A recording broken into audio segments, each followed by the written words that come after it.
fateh. Waheguru Ji Ka Khalsa, Waheguru Ji Ki Fateh. I'm just going to talk briefly about some of the episodes and what happened through those 4 days, who the guilty are, and why it's really important that 30 years later we still have a dialogue about 1984.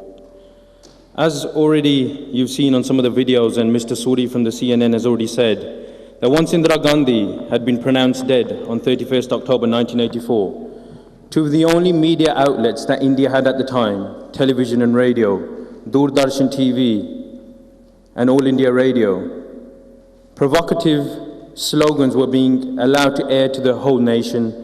Sikhon ka gaddar, khoon ka badla khoon se lenge. But probably the one thing that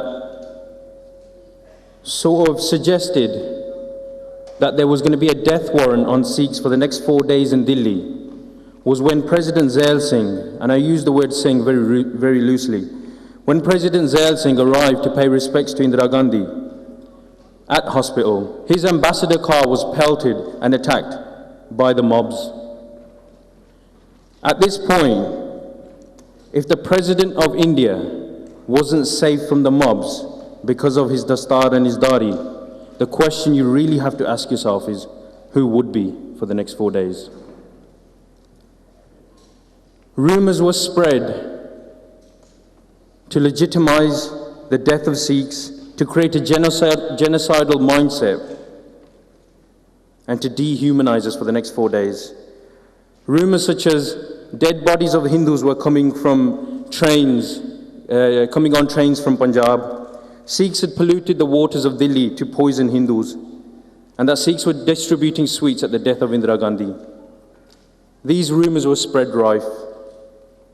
But how was such a killing, how was such a murderous spree allowed to take place, despite the fact that the world leaders from across the globe had come to India to pay respects to Indira Gandhi? How was this allowed to happen? Briefly, very briefly, the uniformity of the actual genocide is actually quite frightening when you actually look at it. Kerosene, which is a precious commodity in Delhi, especially in the 1980s, that was used freely across Delhi.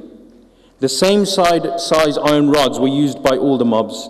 This inflammable white powder that a lot of the witness testimonies talk about, that they threw in our faces and our men just set on fire. This was freely available and distributed. But what are weapons if you have no planning? And look at the uniformity of the planning. Because people will still try and tell us that this was a riot, but look at the planning of it. Voters lists, ration cards, and school registration forms were passed around by prominent MPs to the goons, to the gangs. These identified Sikh homes, because a lot of the shops in Delhi, even if you look at the shops alone, a lot of the shops in Delhi, the signboards are either in English or Hindi. So how would they know that this belongs to a Sikh? Voters cards, ration cards, voters lists, and school registration forms. But this is how frightening Delhi was. They left nothing to chance. They knew that they were going to be using ardent criminals, arsonists and rapists to conduct this killing. And they knew that a lot of these rapists and arsonists and murderers who would be released from prison were illiterate, completely illiterate. So they spent hours before the killing marking Sikh homes, shops and businesses with the letter X or an S, because these gangs couldn't read the lists. They left nothing to chance. Not a stray dog was caught in this violence of 4 days. Now, if you have such planning, what are the numbers that we're looking at? If you've got a whole state that is sanctioning the murder of a minority group in the capital, then what numbers are we looking at? State figures. Now, this is from the government of India itself. They say that 2,733 of your people were killed over those 4 days. 2,733. More than all of this room. INSAF, an organization that's going for justice, that's looking for justice, they say 5,000 people were murdered over those 4 days. The People's Union for Civil Liberties and the People's Union for Democratic Rights, they say you can double that figure and put it at 10,000. 10,000 people butchered on the streets of Delhi. But why, 30 years later, are we gathered today? And why 30 years later are we having so many commemorative programs and organizations commemorating Delhi? Why is it still so important for us? Because memory is a big thing. Memory is something that shapes your identity, shapes your culture, shapes your values. And where we stand today, the Indian establishment, there is a tirade against our memory. And I'll tell you why there's a tirade against our memory. Firstly, the conviction rate. Despite overwhelming evidence from witness testimonies and the 10 commissions that have proceeded, that have come after the genocide, there's a conviction rate of 1%. So of all the thousands of people that have been named, and we're not just talking about prominent people like Sajjan Kumar, Jagdish Tyler, Kamal Nath, Darshan Shastri, HKL Pagat, not just these guys, countless people have been named in affidavits and we have a conviction rate of 1%. Ironically, more people have been arrested, more Sikhs have been arrested in peaceful protests at the Delhi genocide than the perpetrators themselves. That's why a dialogue is still so important today. The Indian establishment and some of the rest of the globe will tell us Sikhs, they're trying to force a memory on us. Forced memory is often used by genocidal establishments because they don't want the true stories to come out. The stories and the testimonies of the perpetrators are there for all to see, whereas the victims' testimonies, they are resigned to the pages of history. And a perfect example, Sajjan Kumar. People tell us to forget. Sajjan Kumar, an MP at the time, because he produced such a dazzling performance in inciting the mobs to kill Sikhs, he became a minister for overseas affairs for India. He entered India's cabinet. Kamal Nath, who again was just a normal politician before Delhi 1984, he enters India's cabinet and becomes a minister for urban development. Narasimha Rao, he was the Home Minister who oversaw the whole killing. Narasimha Rao, the Home Minister of India. 7 years later, he becomes the Prime Minister of India. A forced memory where the stories of the perpetrators are there for the world to see. And what about the victims? They were shoved into a corner of Delhi called the Widows' Colony, which you've just seen. Not only did the Indian establishment take everything away from them, husband, father, son, nephews, nieces, daughters raped in front of them. But then Delhi said, we don't even want to have to look at you. We're going to shove you in a corner called the Widows' Colony.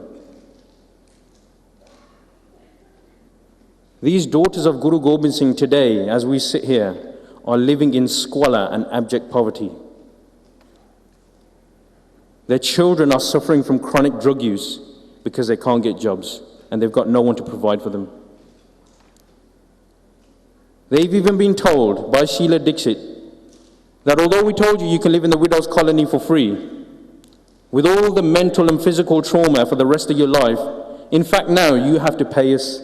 As we speak, there are people being evicted from the Widows' Colony. And we're being told that we should forget. The Indian establishment won't allow us to forget.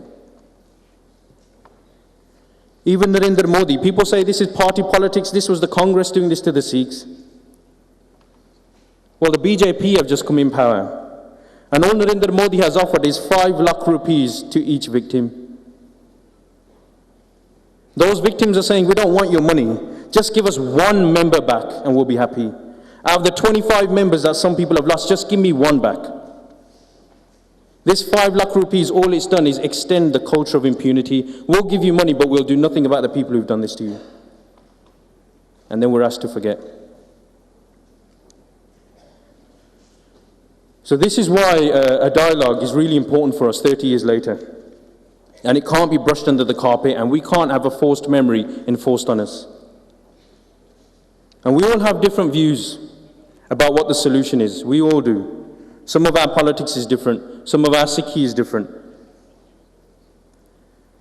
But one of the questions that I'd like to ask, and I ask a lot of the times, is that what has changed in the Indian establishment, in the government of India, to make sure this genocide never takes place again? When the next Prime Minister of India decides that Sikhs need to be taught another lesson, they need to be given another bloody punch on the nose because they're asking for their rights, what safeguarding do we have in India? What law has been enacted to make sure this never happens again? Secondly, there's this talk of reconciliation, especially in modern times, and coming up to the 30th anniversary, there's this talk of reconciliation that we should somehow forgive and forget. And the onus is actually on the Sikh community to reconcile. What they want to do is they want to skip a lot of stages and get to the forget bit. And even then, the onus is on us.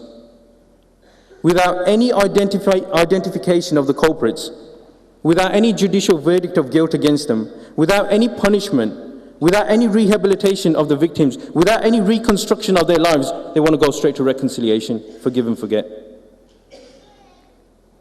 Well, I'm sorry to say this is a message to the Indian establishment. Even though we're in the next generation, this culture of amnesia that's been cultivated, it's not going to work.